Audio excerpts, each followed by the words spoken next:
Hello everyone, welcome back to my YouTube channel. आज हम home science का नया टॉपिक शुरू करेंगे। पारिवारिक संसाधन प्रबंधन, जिसको इंग्लिश में बोलते हैं फैमिली रिसोर्स मैनेजमेंट। इसको हम शॉर्ट नोट के माध्यम से पढ़ना शुरू करेंगे और इस शॉर्ट नोट में ही हम टॉपिक को कवर कर लेंगे। गृह व्यवस्था के उत्प्रेरक तत्व। किसी भी गृह व्यवस्था के उत्प्रेरक तत्व तीन होते हैं और इसे ट्रायंगल से प्रदर्शित किया जाता है। मूल बिंदु पर मूल्य होता है। जो त्रिकोण होता है इसके मूल बिंदु पर मूल्य होता है और नीचे स्तर और लक्ष्य होते हैं। किसी भी गृह व्यवस्था के तीन उत्प्रेरक तत्व होते हैं: मूल्य, लक्ष्य और स्तर। त्रिकोण का केंद्र बिंदु जो होता है वह मूल्य होता है। एग्जाम में प्रश्न बनता है कि गृह व्यवस्था के उत्प्रेरक तत्वों में त्रिकोण बिंदु पर कौन सा उत्प्रेरक तत्व स्थित होता है, तो वह मूल्य होता है। जो मूल्य होते हैं इनको वैल्यू बोलते हैं। यह अस्पष्ट, अनिश्चित और आत्मगत होते हैं। यह दिखाई नहीं देते हैं, स्पष्ट दिखाई नहीं देते हैं। यह हमारे अंदर निहित होते हैं। ये निश्चित नहीं होते हैं, यह अनिश्चित होते हैं और आत्मगत होते हैं, मनुष्य के अंदर स्थित होते हैं। मूल्य लक्ष्य एवं स्तर से अधिक महत्वपूर्ण होता है। जो वैल्यू होता है यह लक्ष्य और स्तर से अधिक महत्वपूर्ण होता है, क्योंकि यह केंद्र बिंदु के मुख्य बिंदु पर स्थित होता है। जो त्रिकोण है इसके मुख्य बिंदु पर स्थित होता है। मूल्यों का निर्माण लक्ष्य और स्तर से होता है, क्योंकि मूल्यों को बनाने में स्तर और लक्ष्य सहायक होते हैं। इसलिए मूल्यों की उत्पत्ति में लक्ष्य और स्तर सहायक होते हैं और मूल्यों की उत्पत्ति लक्ष्य और स्तर से होती है। लक्ष्यों की उत्पत्ति स्तर और मूल्य से होती है और स्तर की उत्पत्ति मूल्य और लक्ष्य से होती है। इस तरह त्रिकोण बनता है और यह तीनों एक दूसरे के उत्पादन में महत्वपूर्ण होते हैं, सहायता करते हैं। मूल्य की परिभाषा।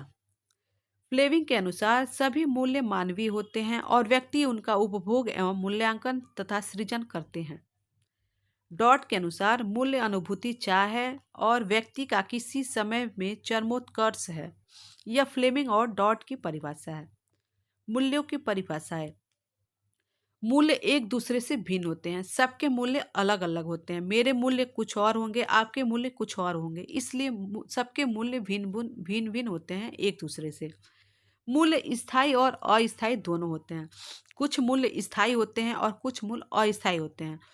कुछ मूल्य हमारे संस्कृति सभ्यता में परमानेंट बने रहते हैं और कुछ मूल्य हमारे लक्ष्य और स्तर से प्रभावित होकर बदल जाते हैं, इसलिए अस्थायी होते हैं। मूल्य व्यक्तिगत होते हैं। सबके मूल्य अलग अलग होते हैं। सबके मूल्य पर्सनल होते हैं। विभिन्न संस्कृतियों के लोगों में मूल्य भिन्न भिन्न होते हैं। जैसे यूपी का कल्चर कुछ और है, यूपी की संस्कृति कुछ और है, राजस्थान की कुछ और है, जम्मू कश्मीर की कुछ अलग है। तो इस लाइन का मतलब यह है कि विभिन्न संस्कृति के लोगों के मूल्य जो वैल्यू होते हैं वो अलग अलग होते हैं। मनुष्य उन मूल्यों को अपनाता है जिसे वह पसंद करता है। कोई भी मनुष्य उन्हीं मूल्यों को अपनाएगा जिसे वह पसंद करता है, जिसमें उनकी रुचि है। मूल्य संस्कृति के परिचायक होते हैं। मूल्य किसी भी संस्कृति के परिचायक होते हैं। कोई भी व्यक्ति अपने मूल्यों को संस्कृति के आधार पर ही अपनाता है, अपनी पसंद और नापसंद के आधार पर अपनाता है।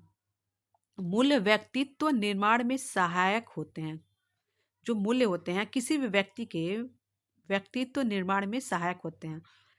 मूल्य किसी भी व्यक्ति में मूल्य अलग अलग होते हैं और वह उसकी पर्सनालिटी को डेवलप करते हैं। मूल्य के प्रकार। प्रभुत्व के आधार पर मूल्यों का वर्गीकरण किया गया है। प्रभुत्व के आधार पर मूल्य दो प्रकार के होते हैं। आंतरिक, जिसको साधनात्मक मूल्य भी बोलते हैं।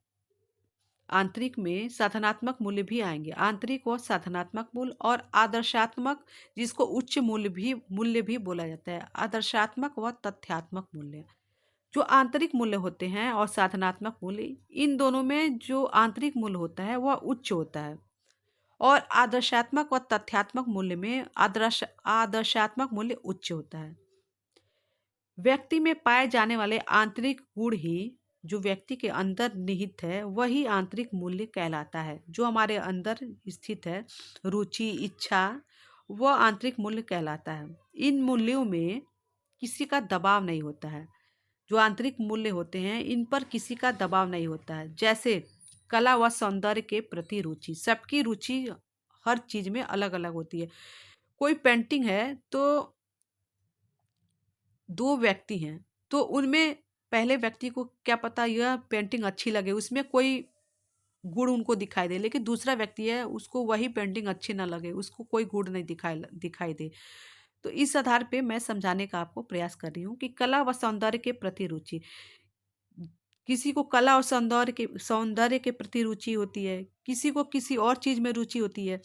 जैसे बालक हैं, तो किसी बालक को पढ़ने में रुचि होती है, किसी को खेलने में रुचि होती है। तो इस तरह मूल्यों में किसी का दबाव नहीं होता है, वह कला व सौंदर्य के प्रति रुचि होती है या किसी को किसी और चीज में रुचि होती है।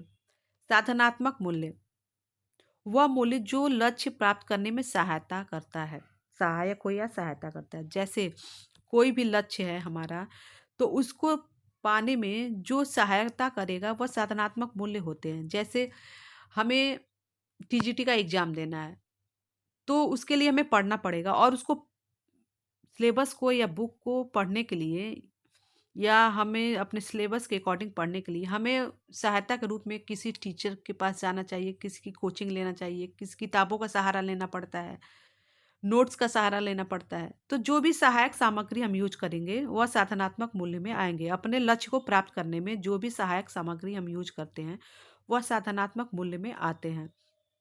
और जो आंतरिक मूल्य होते हैं वह निपुणता एवं कुशलता से संपन्न करते हैं। हम कोई भी किसी भी आंतरिक मूल्य को अपनी निपुणता एवं कुशलता से संपन्न कर पाते हैं।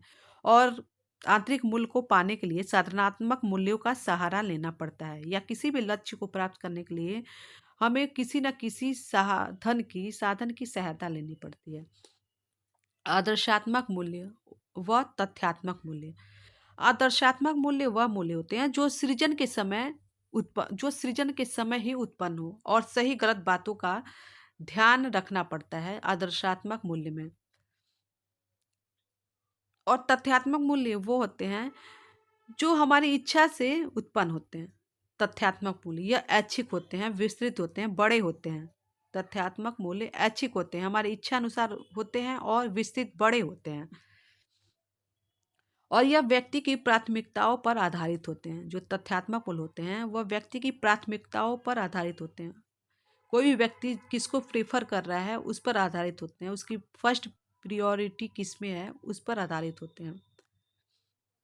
और जो आदर्शात्मक मूल्य होते हैं वह तथ्यात्मक मूल्य से उच्च होते हैं।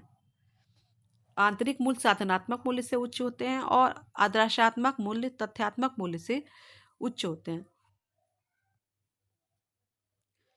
एक वैज्ञानिक थे मैकी, इन्होंने मूल्य की परिभाषा इस प्रकार दी है। उन्होंने मूल्यों को पोज बताया है। पोज का मतलब होता है प्लानिंग। किसी भी मूल्य को प्राप्त करने के लिए हमें सर्वप्रथम प्लानिंग करना पड़ता है, आयोजन करना पड़ता है, फिर ऑर्डर क्रमबद्ध होकर चलना पड़ता है, फिर अपने स्किल को डेवलप करना पड़ता है, फिर इफिशियंसी अपनी क्षमता का उपयोग करना पड़ता है। तो इन्होंने मैकी ने वैल्यू के एक पोज में डिफाइन किया, एक वैल्यू को पोज में डिफाइन किया है। पोज का अर्थ होता है प्लानिंग, ऑर्डर, स्किल और इफिशियंसी। उन्होंने मैकी ने वैल्यू को पोज से निर्धारित किया है। ये एग्जाम में खूब पूछा जाता है। पोज का फुल फॉर्म या मैकी के अनुसार वैल्यू को किस में परिभाषित किया गया है, तो पोज में। पार्कर ने मूल्यों को नौ भागों में विभाजित किया है। पार्कर ने मूल्यों को 9 बताया है। उन्होंने बताया है कि मूल्य आराम और सुख होते हैं, खेल होते हैं, प्यार होते हैं, महत्वाकांक्षा होते हैं, ज्ञान की प्राप्ति या इच्छा, कला, धर्म, स्वास्थ्य, शिल्प, विज्ञान, रुचियाँ। मतलब व्यक्ति की रुचि जो वैल्यू होते हैं वो आराम और सुख में भी होते हैं, प्यार में, खेल में, जो रुचियाँ होती हैं, स्वास्थ्य, धर्म, कला, ज्ञान की प्राप्ति, ये सब पार्कर ने बताया है, 9 मूल्यों को बताया। मैकिंग ने 4 मूल्यों को बताया है। एक वैज्ञानिक है लिंडसेन, इनके अनुसार मूल्यों का वर्गीकरण 6 आधार पे 6 भागों में किया गया है। सामाजिक मूल्य, हमारे सामाजिक मूल्य भी होते हैं, आर्थिक मूल्य भी होते हैं, सैद्धांतिक मूल्य भी होते हैं और सौंदर्यात्मक मूल्य भी होते हैं। धार्मिक मूल्य भी होते हैं और राजनीतिक मूल्य भी होते हैं। लिंडसेन ने मूल्यों का वर्गीकरण 6 आधार पर किया है। पीएस नायडू पीएस नायडू ने मूल्यों का वर्गीकरण 6 प्रकार से किया है। आर्थिक मूल्य, शारीरिक मूल्य, सामाजिक मूल्य, मनोवैज्ञानिक मूल्य और दार्शनिक मूल्य तथा आध्यात्मिक मूल्य। तो इस तरह ये जितने भी वैज्ञानिक हैं, इन्होंने अपने आधार पे, अपने क्षमता के आधार पे या अपने नॉलेज के आधार पर मूल्यों का वर्गीकरण अपने अपने शब्दों में या अपने अपने भाषा में बताया है।